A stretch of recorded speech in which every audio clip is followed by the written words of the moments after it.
Parliament ఎన్నికల ప్రచారంలో భాగంగా వనపర్తి నియోజకవర్గం పెద్దమందడి మండల కేంద్రంలో డాక్టర్ బిఆర్ అంబేద్కర్ విగ్రహానికి పూలమాలలు వేసి నివాళులర్పించిన అనంతరం వీధి వీధి తిరుగుతూ ఎన్నికల ప్రచారం చేసిన నాగర్ కర్నూలు పార్లమెంటు బీజేపీ అభ్యర్థి పోతుగంటి భరత్ ప్రసాద్ గారు అదేవిధంగా పెద్దమందడి మండల కేంద్రంలో ఏర్పాటు చేసిన విలేకరుల సమావేశంలో మాట్లాడుతూ బీజేపీ పార్టీ పట్ల ప్రజల నుండి అపూర్వ స్పందన వస్తుందన్నారు.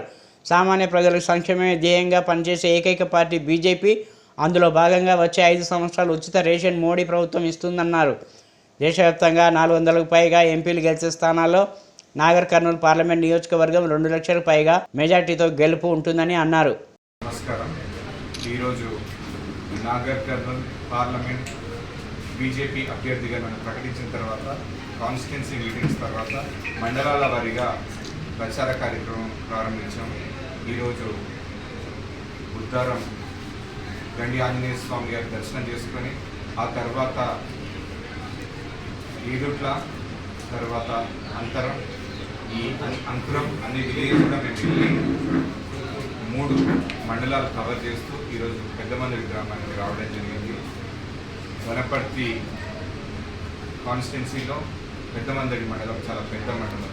దీన్ని ఇంతకుముందు పోయినసారి అసెంబ్లీ ఎన్నికల్లో కాంగ్రెస్ పార్టీ ఓట్లు ఎక్కువగా వేయించుకొని గెలవగలిగింది. కానీ ఈసారి ప్రజలందరూ కూడా అడగక ముందుకే మా వద్దకు వచ్చి మేము ఈసారి బీజేపీ కొట్టేస్తామని వాళ్ళంతటా వాళ్ళే వచ్చి ఈరోజు మా అందరికీ స్వాగతం పలకడం చాలా సంతోషంగా ఉంది.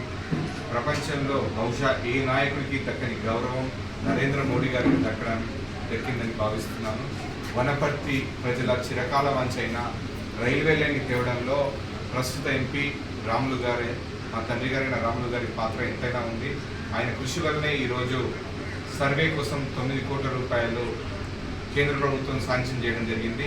ఇప్పుడు భారతీయ జనతా పార్టీ అభ్యర్థిగా నేను ఒక ఎంపీగా పోటీ చేస్తున్నందువల్ల ఆ సర్వే లైన్ అయిపోయిన తర్వాత ఆ రైల్వే లైన్ కోసం కావాల్సిన కృషి చేసి భవిష్యత్తులో రాబోయే తరాలకు ఆ రైల్వే లైన్ ఖచ్చితంగా అందిస్తానని మాటిస్తున్నాను.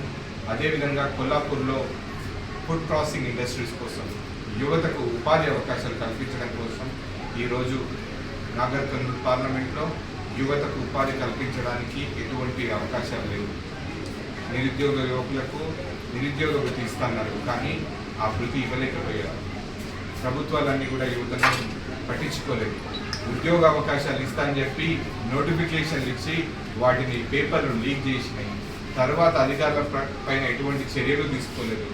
ఉద్యోగులను నిరుద్యోగులను ఇద్దరిని కూడా మోసం చేసిన ప్రభుత్వాలు ఈ రెండు కూడా. ఇప్పుడు భారతీయ జనతా పార్టీ మాత్రమే ఎటువంటి జాబ్ కావాలన్నా జాబ్ కార్డును రిలీజ్ చేస్తుంది. ప్రతి సంవత్సరం ఖచ్చితంగా ఉద్యోగాలను కల్పిస్తుంది. ఇటువంటి కేంద్ర ప్రభుత్వానికి ప్రజలందరూ కూడా మద్దతు పలుకుతున్నారు. అదేవిధంగా స్కిల్ డెవలప్మెంట్ ద్వారా మన ప్రాంత యువతకు ఖచ్చితంగా వారికి కావాల్సిన స్కిల్ని ట్రైన్ చేసి వాళ్ళకి కావాల్సిన లోన్స్ కానీ ముద్ర కింద లోన్స్ ఇప్పించుకున్నాం. ఇంతకుముందు ముద్ర కింద 10 లక్షలు మాత్రమే లోన్ ఫెసిలిటీ ఉండేది. దాన్ని ఈ సంవత్సరం నుంచి బీజేపీ 10 లక్షల నుంచి 20 లక్షల వరకు పెంచింది. రాబోయే కాలంలో నెక్స్ట్ 5 ఇయర్స్లో రేషన్ బియ్యం కూడా ఫ్రీగా ఇస్తుందని ఆల్రెడీ ప్రకటించింది. అదేవిధంగా పోయినసారి అన్ని రాష్ట్రాల్లో పెట్రోల్ బిల్లు తగ్గిస్తే మన దగ్గర కూడా బీఆర్ఎస్ ప్రభుత్వం తగ్గలేదు. కాంగ్రెస్ పార్టీ అప్పుడు ధర్నాలు చేసి మేము అధికారంలోకి వస్తే తగ్గిస్తామంది, కానీ ఇప్పటి వరకు రేట్లు తగ్గియలేదు, అదే రేట్లు కొనసాగిస్తున్నాం. కానీ కేంద్ర ప్రభుత్వం ఈరోజు మాటిస్తుంది, అన్ని రాష్ట్రాల్లో ఖచ్చితంగా మేము పెట్రోల్ రేటు తగ్గిస్తామని కూడా మేనిఫెస్టోలో పెట్టడం జరిగింది. సామాన్యుడికి, మామూలు ప్రజలకి, బీపీఎల్ కింద ఉన్న వాళ్ళకందరికీ కూడా ఒక సాయం చేయాలంటే ముందుండే ప్రభుత్వం బీజేపీ ప్రభుత్వం. అటువంటి ప్రభుత్వం ఈరోజు ప్రధానమంత్రి మోడీ గారికి డైరెక్ట్ వేసే ఎన్నికల్లో ఓటేసే ఎన్నికలు ఇవి లోక్సభ ఎన్నికలు.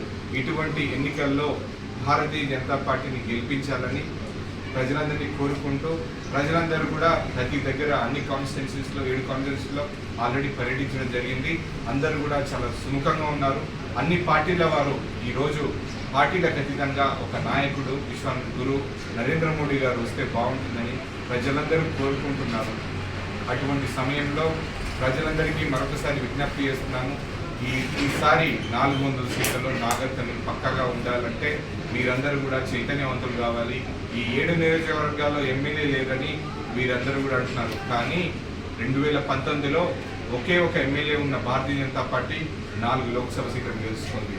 అదేవిధంగా ఈసారి 8 మంది ఎమ్మెల్యేలు ఉన్న రాష్ట్ర వ్యాప్తంగా మేము 12 ఎంపీ సీట్లను గెలుచుకొని నరేంద్ర మోడీ గారి నాయకత్వంలో నాగర్ కర్నూలు పార్లమెంట్ అభివృద్ధికి అన్ని రకాలుగా మేము సేవలు అందిస్తామని మీ అందరికీ పత్రికాముఖంగా తెలియజేస్తున్నాం.